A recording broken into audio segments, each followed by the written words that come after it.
I have balot, balot, balot, and another balot. Nag-crave ako ng balot ngayon. I think this one is a Penoy. Then croquette. Sana.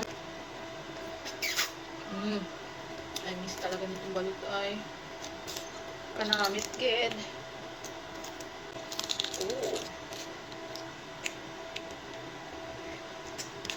So this is the balot.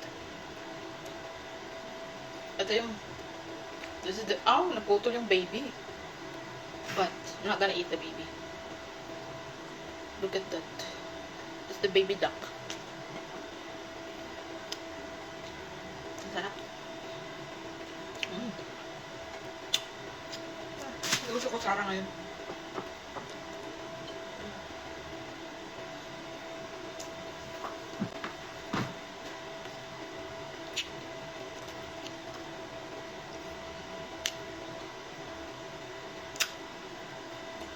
Hindi ko siya kayang nguyain. Hindi kaya ng aking ngipin. Nguyain yung matigas na part ng balot.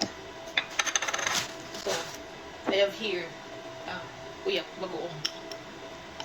Sa amin sa Bisaya, uyak. Sa Tagalog, bagoong. Ang mahal ng balot dito sa Dubai, guys. You know, 3 pieces of balot, 20 dirhams. So, if you convert into Philippine money, like 300 pesos. 300 pesos. Oh my God. 300 pesos, 3 piraso. So, ibig sabihin, 100 bawat isa dito ang balot. Ganun kamahal ang balot. Shipping fee daw kasi. Bayan. So, ang liit ng baby, ito yung gusto ko pag ano pa lang, pag 16 days. Kasi sobrang liit ng baby. Kasi ibig ko, so hindi ko siya kinakain talaga. Kinakain ko yung dilaw. So, kaya pinipili ko yung mga 16 days, mga ganon. Kasi, malaki yung dilaw. Kasi dilaw lang naman yung kinakain ko sa balot. Para kang kumain ng Penoy. Sabi nga nila Penoy. Ayoko eh. Mas masarap kasi yung lasa ng yolk ng, egg yolk ng balot.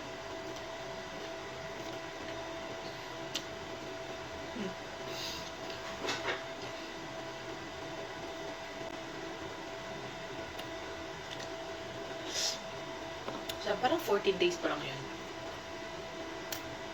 Ayan yung filter. Sana no, yung filter na i-apply din sa tunay na buhay. Masarap pag ganito kakinis, no? Well,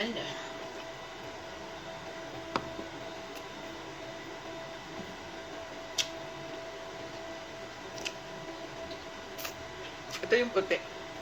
Yung matigas. Ano lang nakain ko eh. Kasi, sobrang tigas na. Kasi tigas na mukha ni Sultan.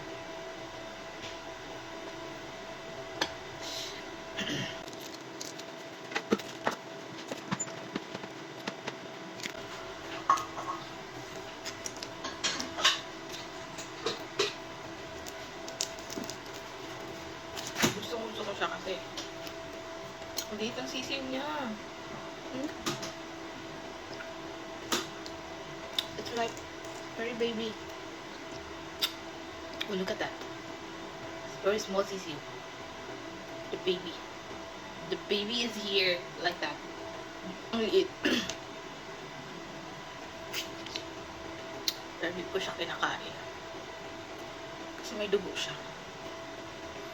Bawal sa amin.